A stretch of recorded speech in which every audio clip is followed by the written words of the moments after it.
Everyone can see and hear. Okay, Okay, so yeah, we're live. we are live. Okay, well, welcome to this awkward 15 seconds.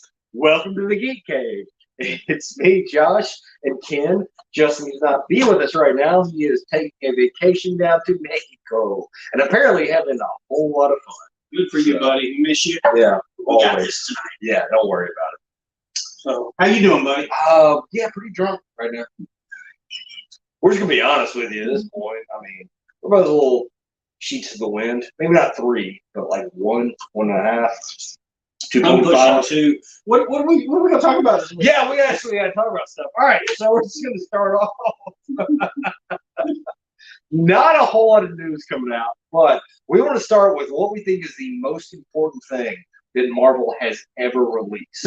And I mean, more important than every Avengers in game. If you have not watched I Am Groot, get your ass in a chair and watch it right now. They're 6 minutes long each. So you're going to give up like 30, 45 minutes of your time at the most. Not even that. And you're going to go through it quickly, and then you're going to be so much better as a person. They're just adorable. They're just good. Yeah, I did not have high hopes for it, and I should have rethought because this is Disney, which owns Pixar, and Pixar shorts are like masterpieces. That's what I should have thought about going into this instead of like, oh, Marvel shorts, whatever. Right. And oh my, it was not some Disney Channel. I expected some Disney Channel cutesy shit. It was not. It was a group that we know and love from Guardians of the Galaxy Volume 2. A little guy with all the attitude. Like you said it well. He's kind of a sociopath. he is definitely a sociopath. I mean, there was one episode where he straight up kicked an alien into an airlock and pushed him out of space and murdered him after a dance-off, for God's sakes. Like, that's a sentence I never thought I would put together in my entire life. We're there. But no, worth your time. Totally worth your time. They're hilarious. They're adorable. Animation's pretty damn cool. Yeah. You get some guest stars in there that I wasn't expecting. Mm-hmm. And you get the original voices. You do. As well. I did see that Vin Diesel did all the voice work. What the hell is Vin Diesel doing in his life where he's like, I'm going to go in the studio and say I am Groot in various ways for 5 hours? How do you research that? Does he watch Pokemon? I don't know, but I love that he keeps doing it. Pikachu. Yeah. Pikachu. It's my favorite thing about that is he gets a script on how he should say I am Groot and phrases it in different ways. I am Groot with praise. Yeah. I am Groot with sadness. This dude is a national movie star. What a gig, man. What a freak. I mean, yeah, just props. Worth your time. Watch the I Am Groot shorts on Disney Plus. Go watch them now. Yeah. So good. Ready to move on to She-Hulk? Yeah, we got to go to She-Hulk. Okay. Well, the big news is She-Hulk premieres this week. It does. This Friday. And I am so excited to see my first divorced wife, in action on the screen. Because, yeah, that's going to happen. The future Mrs. Josh? Yeah. The future ex-Mrs. Josh. Yeah, that's what it's going to be. I'm so excited. It's not going to end well, but the middle part is going to be so much fun. Worth it, huh? Yeah, definitely. Okay, so there's a lot to digest and pick apart over the last couple of weeks. We've gotten some teasers and trailers for She-Hulk. Mm-hmm.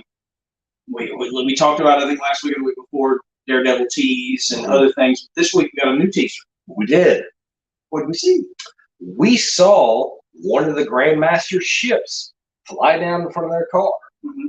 And I don't know. I'm not sure. That scene to me with Mark Ruffalo as human version, not Hulk version, might be the key moment where he has to donate blood to his cousin and she becomes She-Hulk. But it also lends credence to a much more popular theory, and I'm going to let you go with that one. Talking about Sakaar? Yes. Okay. In the comic books, when Hulk was on Sakaar as a gladiator, he sired a son. He had a son, and his son's name was Sakaar. So that's wild speculation is that his son returned. He's mad at dad. I don't know if time works differently on Sakaar. Mm-hmm. So Hulk was there longer than we think he was. And in the MCU, it seems like just maybe a year or so or something like that. But we know for a fact that time works differently. So that being said, could we see the Son of Hulk? We could, they World War Hulk has always been a possibility. We need that, And I want that. we've seen the Illuminati in another world, which lends credence. So there may become one in, 616. We just don't know. But they're dropping hints that where they're going with. And I mean, with everything coming up, Secret Wars, the Scrolls, all of it, like it's branching out wildly open for any possibility. And I've got kind of a love-hate relationship with Marvel right now. There's a lot that I love that they're doing. There's a lot of different things that I just don't care for. So I'm excited about She-Hulk, but I was really excited about Love and Thunder. Yeah. So I am not holding out too much hope just because I was hurt recently. Yeah. They hurt me. I'm so excited about that freaking Love and Thunder. But that's really exciting. The Grandmaster style ship. We don't know if it's actually the Grandmaster or if it's a ship from Sakaar. We don't know. We don't know. So speculation is wild, but exciting. Yeah. And I like that they're clearly connecting She-Hulk to other MCU properties. Mm-hmm. It makes it, and they've done that with everyone, which I think is really good. And they should. We know Mark Ruffalo's Hulk is in the show, and Hulk spent a lot of time on Sakaar, so we should dip into that space. Yes. Yeah. No, I agree. No, I'm more curious about why he's back in human form. Was Endgame so dramatic that he rocked back to human persona? Who knows? Because Marvel's great at throwing curveballs. They'll make shit up for a trailer to throw us off, which I'm glad they. Yeah. But let's talk about the promotion for She-Hulk. One of the coolest things Marvel has done. They've got a lot of cool shit. I mean, I remember when Deadpool was coming out, and they had some billboards, and they've done some cool promotions. I think they win with this one. Man, what did we find online? Not personally. I'm just yeah. So to my shame, and don't judge. Josh has a Tinder account, and he came across the big green buxom woman of his dreams. She-Hulk has a Tinder account. Yeah, sure. Let's do that. But no, that's really cool. Marvel's part. I'm trying to breeze right by that, but it's really cool on Marvel's part that they made a Tinder profile to promote She-Hulk. Yeah, because that is one of the interesting things about She-Hulk is she has this sexuality that is written into the comics, and they very clearly are not going to shy away from that. And I think that's really good character development, honestly. We've seen her going on dates and, carrying her male lucky guys away to her bedroom and whatnot. And I'm just waiting for the day when Juggernaut gets introduced and we just watch that porn. Okay, so we're excited about She-Hulk this week. It's premiering Friday. The assumption is we're going to get one episode. I haven't heard, and episodes are only like 30, 40 minutes long. So, going to be kind of a tease. Yeah. Probably nothing like that, but we don't have to meet yet. It'll take time. Anything about She-Hulk? Anything else? I'm just so excited. Anything else appropriate? Well, no, never. Nothing to talk about is appropriate. Let's talk about those Ironheart. Okay, now I can't say something. Wow, I shouldn't have said that. But we've got Ironheart leaks from the set. It wasn't weird until it was. Yeah, I know. That's how I work. Ironheart leaks. Yes. We saw her for the first time in costume on set. People are talking about how bulky the costume is, and it's more War Machine than Iron Man. Yeah, it's very Ironmongerish. Yeah. It's big. And the rumor is that this is the legacy suit. She piecemealed it from, I assume, scavenged Iron Man outfits. And it looks like that. It looks like pieces of different. It does. Watch Iron Man 2. If you watch Iron Man 2, there's all these suits, and it looks like pieces of all the suits. But I know this is going to lead into Armor Wars, clearly. Yeah, it's clearly leading into that. Because, once it's in the public eye, you don't have copyright, basically, is what the idea of Armor Wars is. What do you think about that suit? I liked it. I did. It does lean towards the heavier, but I'm glad they didn't go with like, she's a teenage girl, and you have this very slim suit, like it's like Iron Man. He built his first suit in a cave. It was just ridiculously bulky and shit. And he refined it step by step. So I hope we see that with her. Wonder what approach they'll take. Because we know she's going to be in the Wakanda movie. Mm-hmm. And so she's going to obviously have influence from Wakandan technology here. But if you know anything about Riri Williams, we need to kind of visit that. Because she's just as smart as Iron Man. Yeah. She's just as smart as Tony Stark. She's like this urban city kid who, basically in the comics, she stole the Iron Man suit and created an Iron Man suit. And she ended up becoming embraced by Tony Stark, and Stark found, the Stark.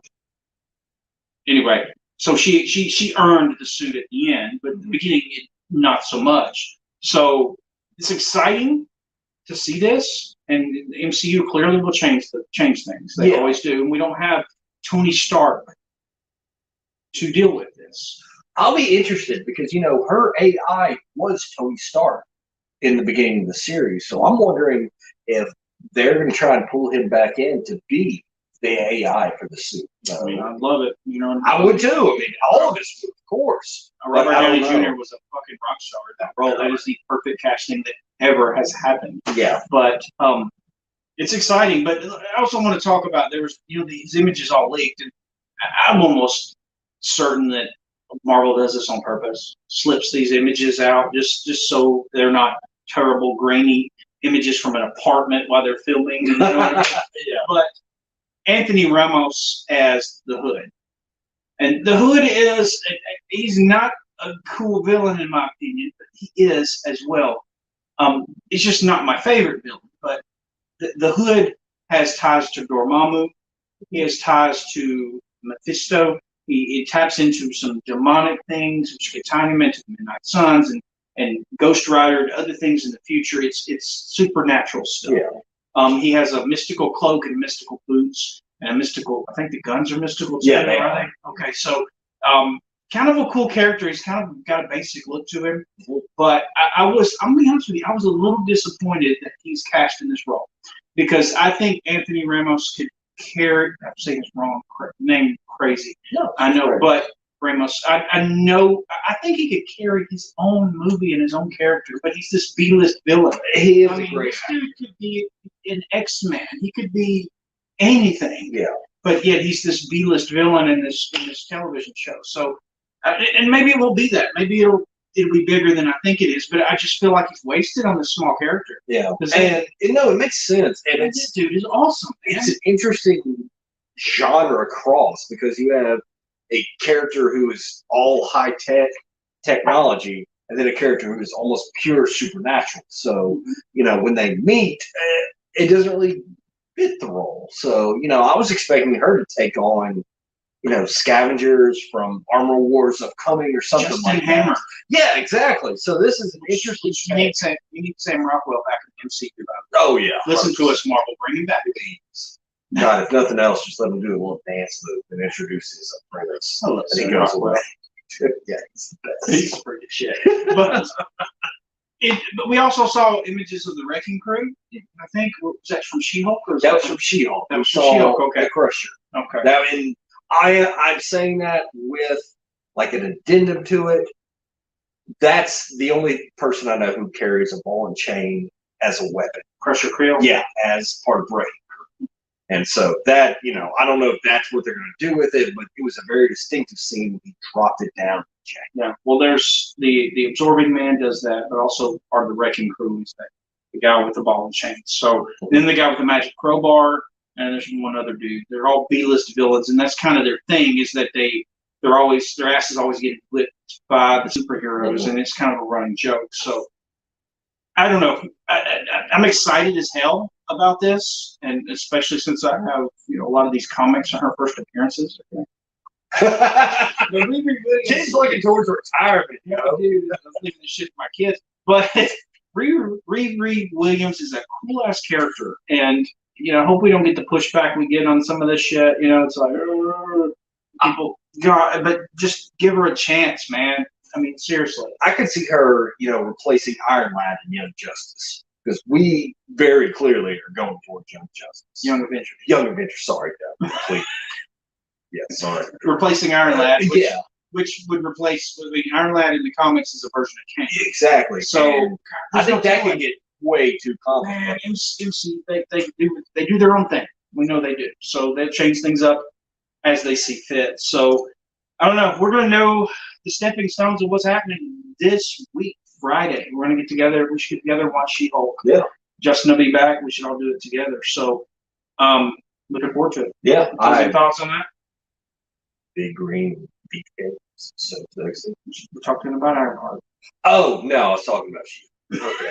No, I've always liked Ironheart as a character. It's an interesting takeaway, you know, because Iron Man and everything with it has always kind of been masculine stated, and here's this really smart girl who just does it on her own, kind of like Tony Stark did in the beginning. So I think it's a great take. She has different struggles because she's an inner city minority, and Yeah. so it gives a lot of profound storytelling here. So I'm looking forward to it. Yeah. It's good. So, all right, we done with Marvel? Yeah, Let's talk about DC. We got a chunk of DC to talk about, and most of it's bad. I don't really see. I mean, there's one good news. You want to start with the good news? Yeah, let's Because this is in your wheelhouse. You take this. What's the good news? Oh yeah, that one. It's handwriting. No. So amidst all of the DC insanity, It's getting worse. yeah, it seems like they're just saying, "Hold my beer. I'll see if I can outdo you." But amidst all that, a DC series has been confirmed to be moving forward. There's no problem with it, and that is John Constantine.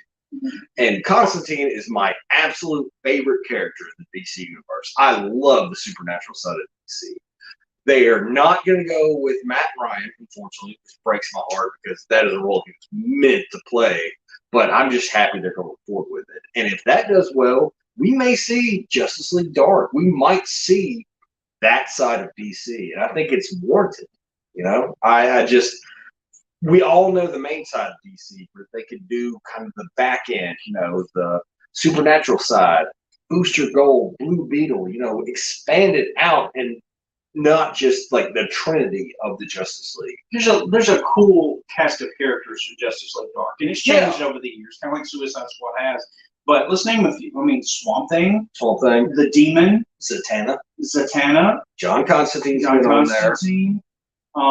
There's more.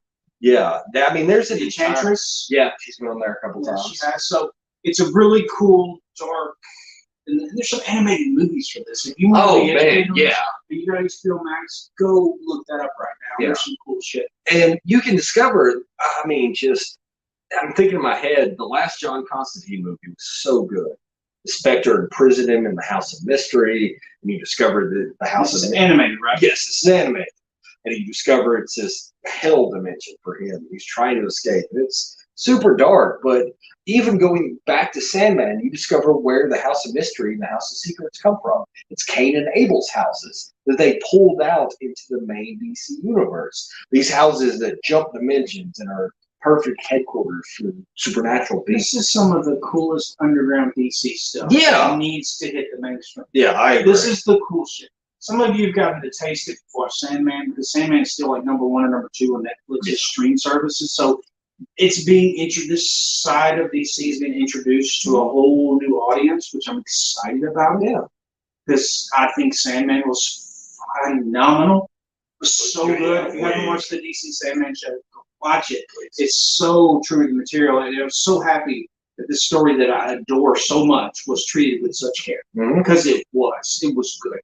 Got on a tangent, but you're fine. You want to talk Sandman for the next half hour? I'm cool with that. Go watch Sandman. Yeah. But it's good news that they haven't actually got the Constantine TV show, because they could do some really cool shit with that. So that's the positive news that we have, and unfortunately that's all we have positive-wise, because there's more guns going off at Warner Brothers, AT&T, and DC. We're just going to call it DC, that way we could kind of cover the corporate daddy thing we call. But, I mean, what the hell? The guns keep going off. The bombs keep dropping. Do you want to deliver the worst news DC has ever done? There's several here, so I'm not sure which one you're talking about. But the worst to me is the Berlanti story. So what do you think? Wow. That actually, on a level, now that I think about it, yeah, that goes through. That's actually worse than what I was thinking of. What am I talking about? Greg Berlanti the head of the Arrowverse on CW, is supposedly in talks to be the guiding hand for DC moving forward in the future. Oh my God. Yeah, and I have watched DC since day one. I'm sorry, I watched CW since day one. And I've gradually filtered out all the shows that I was interested in until the final one I was watching was Legends of Tomorrow, and I still think it's great. It's ridiculous. But everything else got so bad and stayed that way. And if that's who you're looking to run your universe, shit. I mean, that means you're catering to the lowest common denominator. I mean, it's like, because it's angsty and it's kind of dumb. I mean, everything I've ever watched for the CW, I'll be honest with you, I haven't given it a real chance because everything I've actually watched was stupid. So, the problem with me is I think he doesn't have a good handle on who these characters are. And maybe it's because he was having to do them as network shows, and so they had to become different. And, if he runs them as they're supposed to be meant to in a larger universe, maybe he could do them right. If Justin were here, he'd be screaming from this stool that Flash is Spider-Man for the DC. Why the fuck is he like angst-ridden and worried in the CW verse? And that's a perfect example of what Berlanti has done with these characters, and I tried going with an open mind, but this one just, God, it hurts. I think that's a terrible idea. They're wanting Berlanti to be their 5e, which is, Jesus Christ, please do not do this. Come on, listen. I feel like they watch our show, but sometimes do not do this. Do not do this. You haven't found your guy. I get it. But Berlanti's not your guy. No. Let's move on, dude. I mean, let's.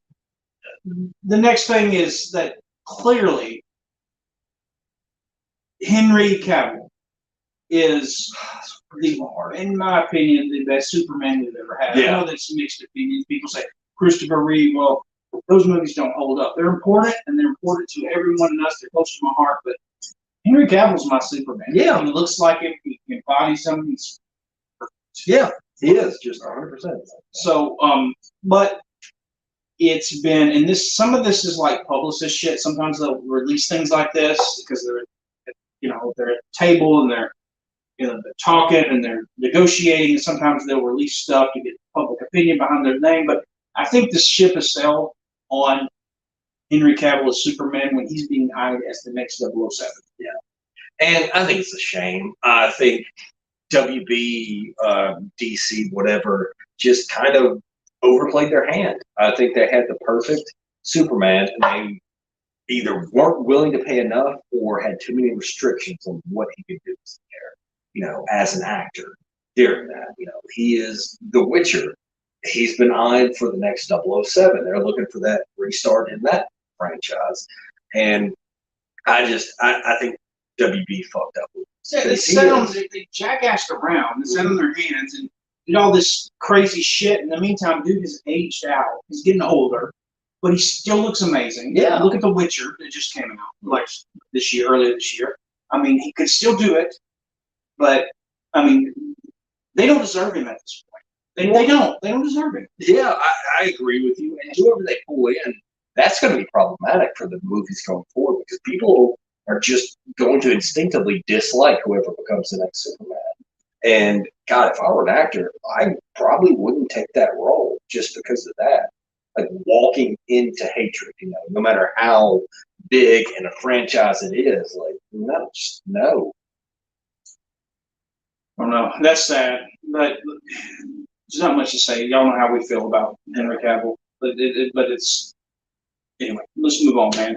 There's not much to say about Ezra Miller at this point because, I mean, dude is bag of ferrets crazy, and it's clear. And you try to give somebody the benefit of the doubt, but at this point, it's like new charges are filed. He stole some booze from a house, and he stole a child, and he's got a mother and her child on a farm, and he's got guns. It's like, holy shit! How can this get crazy? Yeah, it almost feels like he's trying to outdo each headline a little bit. Mm-hmm.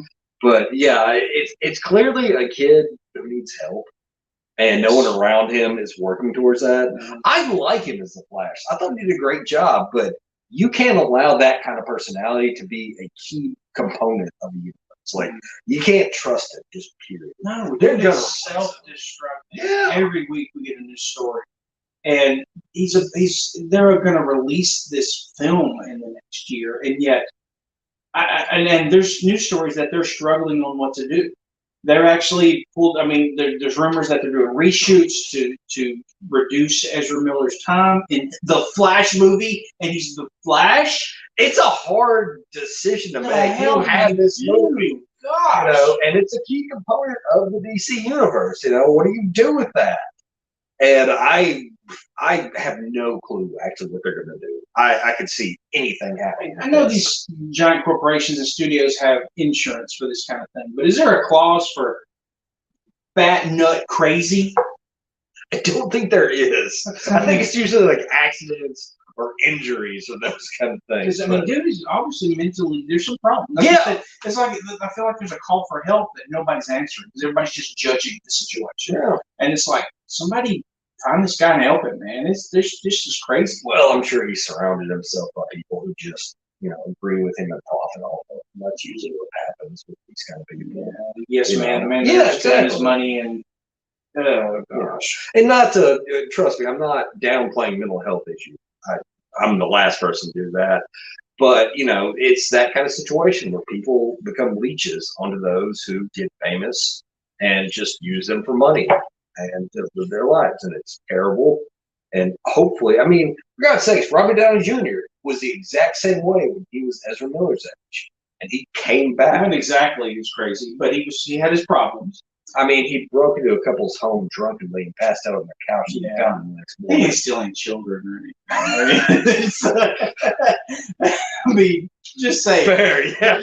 Robert Downey Jr. is a great story of someone who can redeem it himself. Is. And, I mean, dude is at top of his game. He can do any movie he wants. Yeah, and I always hope that these young actors who are there that they can find help and get through this with their lives and just be better than you are right now. And there's nothing wrong. We wish you the best, dude. Yeah. I mean, or her, him. I think he's there. I don't know his pronouns. I don't either. I don't. It's not my business. So anyway, we wish that the best. I don't know what else to say about it. This is the worst of the stories. The next one. This is the death nail, in my opinion. And the big rumor, and this rumor's been going on for about 2 years, and we've talked about it before. We have, yeah. And I've addressed it before because I see the writing on the wall, man. I mean, it's clear that DC, and we're talking about AT&T, Discovery, everything when I say DC, wants to get out of the publishing business, which means they're going to stop making comic books in-house. And I think this is clear to me based on the articles I've read and what I see. And this is assumptions, of course. But I think it's clearly there that what they're going to do instead of in-house publishing DC Comics, they're going to become like a publishing house where they license the characters and other people publish them. So the comics, the graphic novels, that sort of thing. So I think comic books, as you know them from the DC camp, their days are numbered. I really do, because the corporate daddy that was AT&T, now Discovery, is coming in, and it's just I feel like enjoy your comics while you have them. Yeah. From DC, it feels like a death knell, just from them. The fact that they are even discussing it and have been discussing it for a long time. I think we're there. I think they have, done their research and decided it's not financially beneficiary for them. They don't want to be a publishing company. They want to be a media company. They want to be a digital media company. They don't want to make printed media anymore. And I think that'd be the ultimate end. Yeah, I mean, they're going to lose a whole lot of people, And I know comics have been trying to push towards the digital side for years and years, but there's still a huge market of people who love these things. The only metaphor I can give you is I've been a huge reader my entire life, and I read ebooks because they're easy to download. I can get them from the library for free or whatnot. there's still nothing as nice as opening up a hardcover copy of a book I love. You know, it's the feel, it's the smell, it's just everything. And I think they are just they're underestimating what they're going to lose if they do. I think what we'll have, and I'll compare them to my beloved Teenage Mutant Ninja Turtles. Teenage Mutant Ninja Turtles is kind of a franchise now. So right now, IDW has the license to create and produce Ninja Turtle comic books. Okay, so I think that's what it'll be in the future. It'll be like that in the future. Boom Studios will be will be licensed and publishing the Batman comic. Yeah. They'll be shopping it out. It'll be like that. Does that make sense? It does, yeah.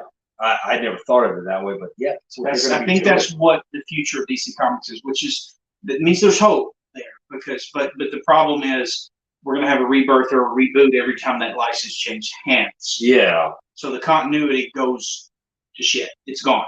Yeah, because I mean, Batman right now is like on issue 150 for like, the last 10 years and it through everything. And yeah, if they change the license, a new author and a new, artist is going to complete it. We're starting new. Yeah, Batman's knocking on 80 years now. I mean, I think he's like 80 years or 78 or something right now. And that much storytelling and character development and all that just. And I mean, there's no control. They just go with whoever the highest bidder is. For a company, they might not have the best idea in the world, and they're just like, all right, fuck it, we'll just take that. There's no. It could be a positive thing, certainly, because I think IDW is one of the best things that's ever happened to the Ninja Turtle franchise, except for the last 25 issues or so. But because what the hell's going on? But I don't like it being a powerhouse, being the home of the original superhero, Superman, the birth of the superhero. We're talking about that same house. It's like, get your house in order, man. Come on, man. Like, what the hell? And do you need me to come in? Hire me, motherfucker. Kids will come in. I got this. But I mean, it's that you bring up a good point. It's a coin flip. It could be amazing with these authors who never thought they could touch these characters and do stories, and it could be the worst thing in the world. We just have no clue, and they're just putting themselves in chaos. I don't understand that. If they're coming in now being like, I want a 10-year plan, the DC universe. Well, you need to lock your fucking comics down the same way and go together with them. Like this represents this. Let's do that. And I get studios haven't made money off of comic books really in years, but that's where the stories come from. Yeah. I mean, it's like, what, you don't need to make millions and billions of dollars off the comic book, because you can make billions of dollars off your media, your movies, your TV shows, by tapping into the stories written by these people that you underpay to create these stories. So I don't know. I'm passionate about this because it makes me angry. It sucks. And that's what you're gonna get. Is people our age who are angry about comics going away, because we've been there since the beginning, and they're just like, okay, let's do whatever. And we've watched DC fuck up for years and years with very little payoff in a few movies, and I think there's gonna be a back wave. Yeah, they need their version of Feige, but it ain't Berlin. Oh God, it's too much. Anyway, that's disheartening. It kind of breaks my heart, but I think we should move on to it. So we're going to do a couple of more segments here, then we'll kind of wrap it up. But right now, something we do occasionally is the "What are you into right now?" And so, I mean, that's kind of cool. What are you into right now, Josh? I have actually stolen Ken's PlayStation 4 to play a game called Horizon Zero Dawn, where you hunt robo-dinosaurs in a post-apocalyptic world and harvest their parts to make new weapons to better hunt robo-dinosaurs. And at this point, I am 78 hours into it, gameplay-wise. Wow. Yeah, most of them spend at 3 a.m. in Ken's basement, hiding out like a terrified child in the woods.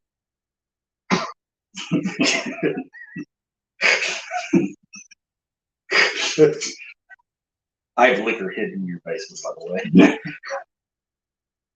I think I found the bot anyway. So is that kind of what you're into, man? I know. But you've been also watching that Lock and Key show, and you're a big fan of that. I have, yeah. The third season of Lock and Key has come out, and based on the comic series, we're kind of going to end this with just comics because me and Ken very much read comics, keep up with them, and try and stay close to it. And Lock and Key season 3 has come out. They've gone way off from the plot line, but they're still holding the tradition of it in there and what they're doing. And it's a great show. You don't have to know the comics to understand it. It's a pretty simple premise, magical keys and what they can do, and this family that finds them. And yeah, that's pretty much it. And it's fun, I always need to go back to it. I didn't quite finish the first season, but yeah, I need to go back to it because the comic was fun. Yeah. It was a good time. And it's a great show to put on the background while you're cooking and doing whatever. I just like it. Right. What I'm into right now is based on your Justin's recommendation. I got tired of hearing y'all talk about the Orville. And so I finally sat down and watched it. And now I'm at the end of the second season. So I'm obsessed because I need to finish it. And it's good. It is certainly good. And I like it a lot. And I mean, it's not the best thing I've ever seen, but I dig the hell out of it. The war with the Kalons, I was not expecting the CGI to be that great. It was bigger than I thought it would be. I was like, how did Seth MacFarlane get this budget? Because holy shit. But overall, I still love the little tinge of humor, the little jokes, the little bitty things that are just like, I got that reference. It's just like, it's good. It's a lot of fun. I'm going to keep watching it. I understand that season 3 is something special. I'm almost there. If you're impressed with the special effects in season 2, they're about to turn that shit up to 11 in season 3. Nice. Well, that's what I'm into right now, other than the other stuff. I mean, I did watch that Prey movie on Hulu. We watched it last together. night. Yeah.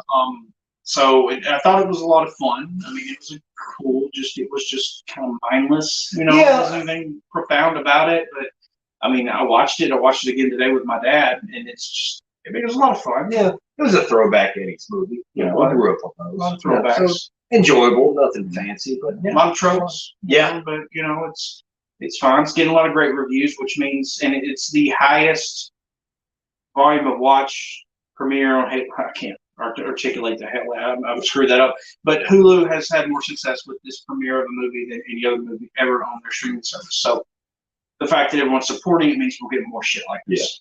Yeah. And they didn't kill the dog. That was like, from the first moment we saw him, we're like, that's going to be a moment. And both of us were like, don't kill the fucking dog. That's a smart, good boy. He was so smart. That was one trope they did not steer into. We were both so happy about it. He's so smart that when she said, pick up my hatchet and bring it to me, he ran it to her and never mind. Anyway, praiseworthy time. That's a lot of fun. Let's talk comics, man. Let's talk comics because there's some comics that are kind of underground, but the people that read them understand. But there are some cool ass. I think, in my opinion, comics are better than they ever.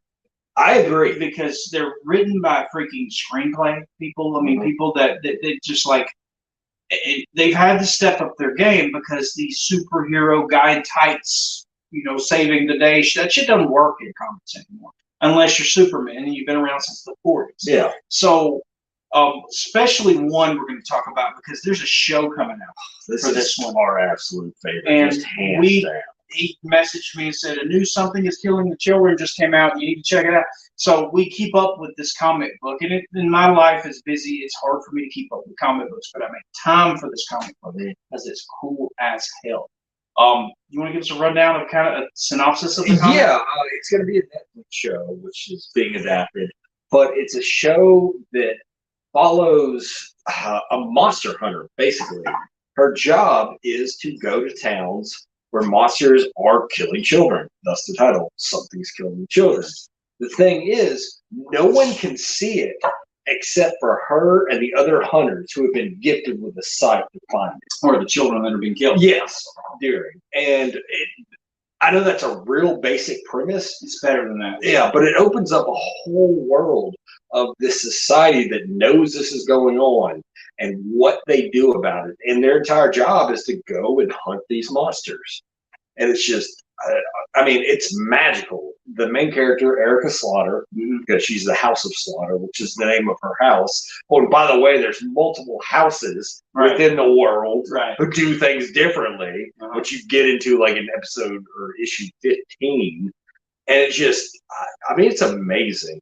You know, the way they write it, and the kids are raised from basically orphans into warfare. The best comparison I can get to it is, you ever watch Supernatural? Raising kids as like fucking warriors to hunt monsters. That's kind of like what it is, you know? I've never seen Supernatural, but I know that's got a big following. But I mean, that explanation, we can't really explain this comic without it sounding basic as hell, but it's better than that. Yeah. It's better than any explanation we could And we don't want to give things away. That was part of reading it, because, you know, the early issues were just Erica on her own doing her thing, hunting monsters who, you know, were killing children.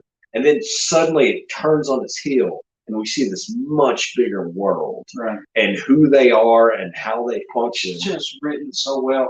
And the artwork is, oh gosh, the artwork is just, gosh, so good. Yeah. So dynamic, so much movement in the art style. I wish I could think of the artist right now, but gosh, it's so good.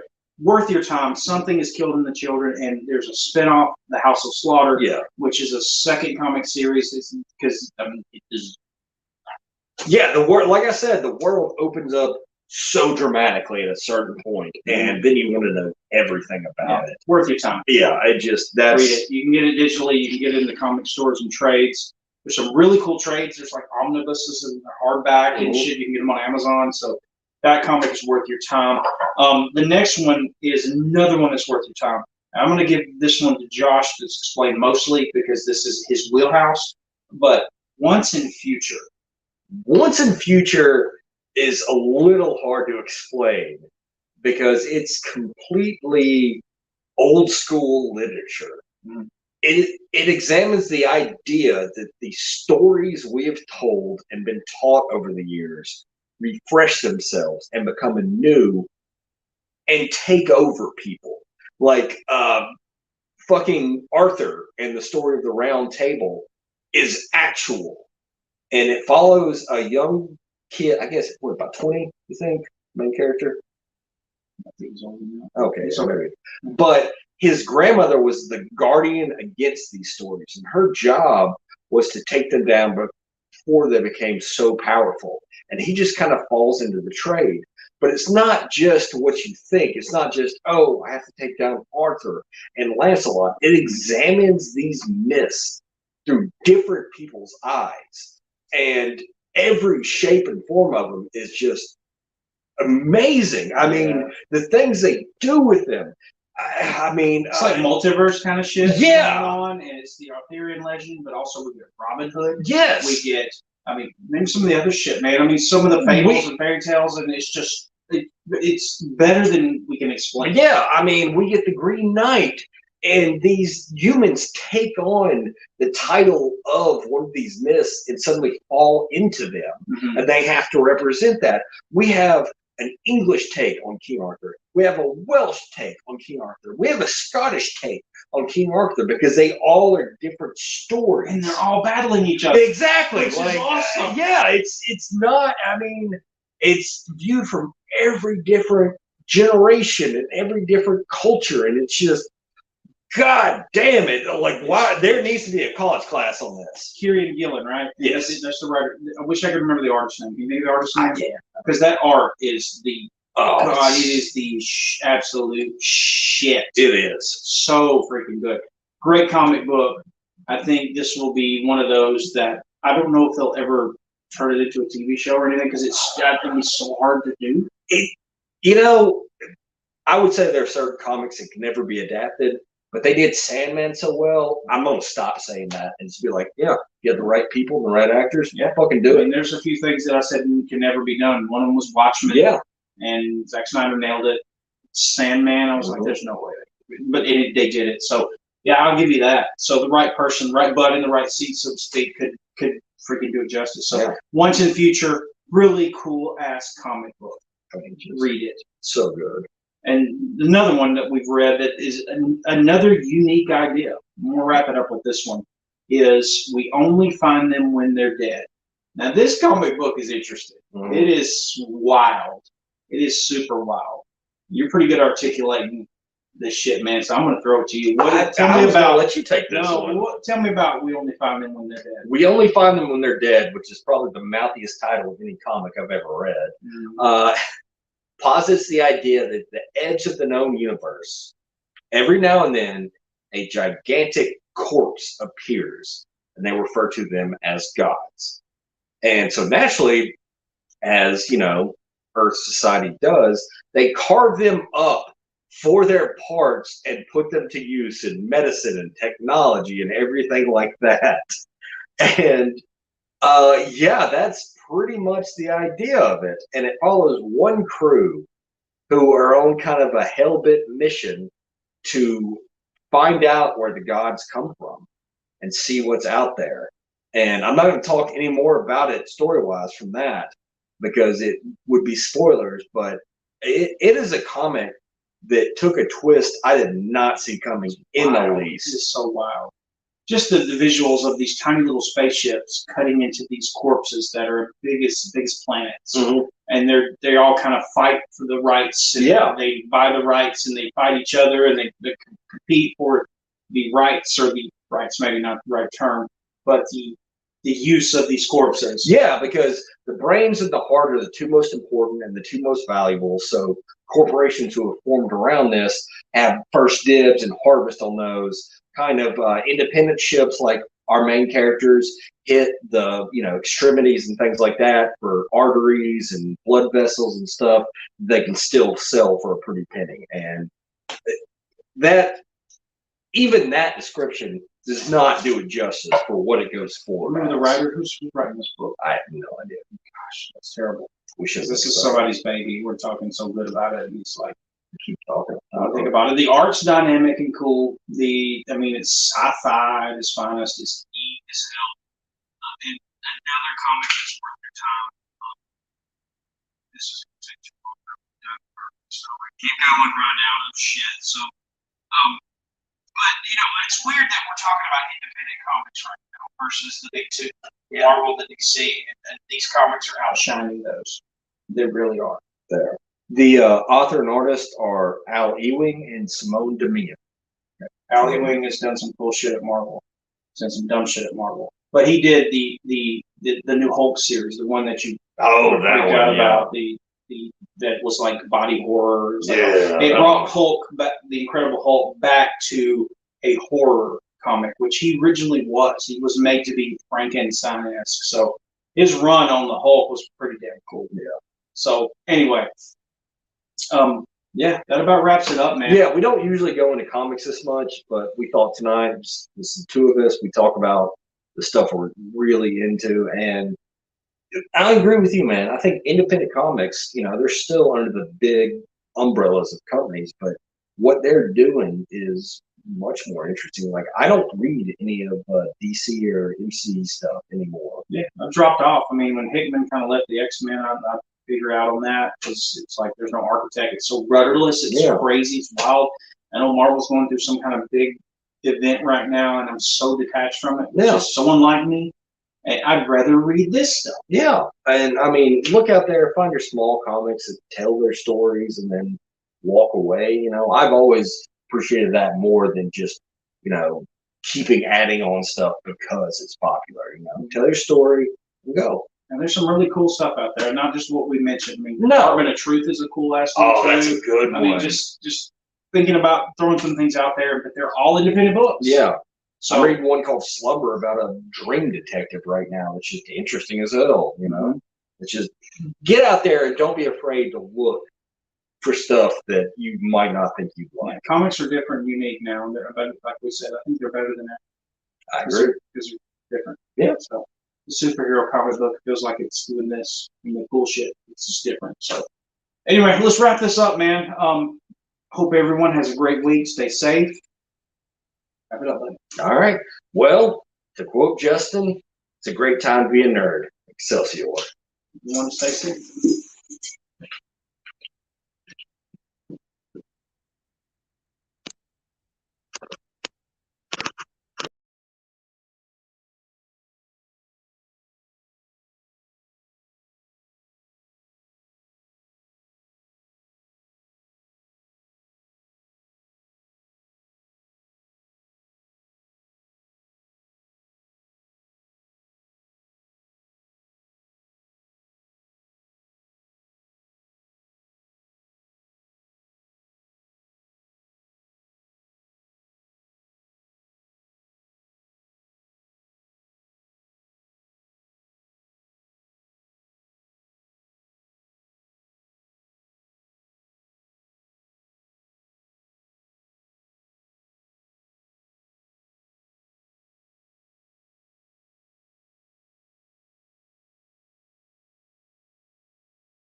Complete nerve authority.